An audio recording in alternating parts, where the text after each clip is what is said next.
गोलाल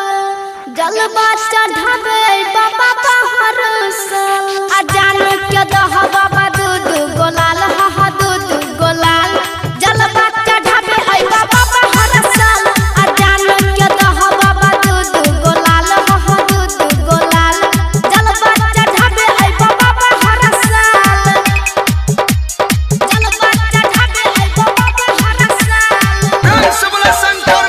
music director टुनटुन बाबू सलहा Hajipur Vaishali planet music Darbhanga तोरे कहै छ सबदानी कनी बात ल हमरो हो मानी तोरे पूजै छ मोरानी कनी बुझ न हमर परेशानी कनी बुझ न हमर परेशानी तोरे कहै छ सबदानी कनी बात ल हमरो हो मानी तोरे पूजै छ मोरानी कनी बुझ न हमर परेशानी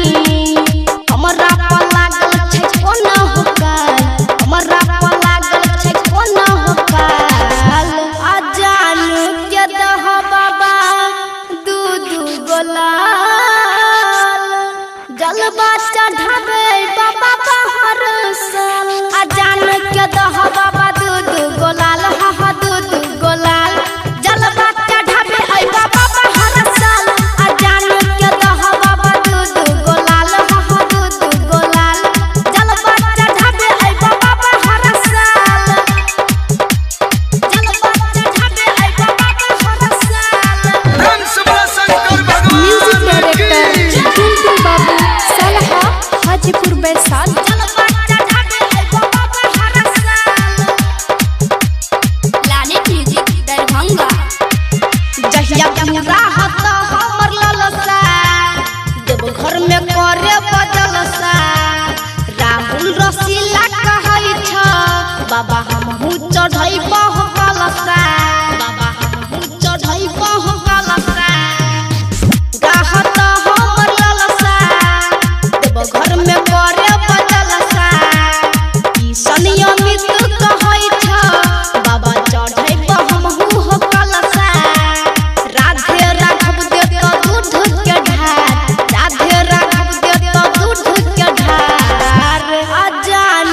के दह बाबा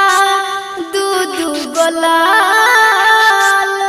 जलवा चढ़ावे बाबा पहाड़ सल अजान के दह बाबा दूध गोलाल हा दूध गोलाल जलवा चढ़ावे आई बाबा पहाड़ सल अजान के दह बाबा दूध गोलाल हा दूध गोलाल जलवा चढ़ावे आई बाबा पहाड़ सल प्लानेट म्यूजिक दरभंगा।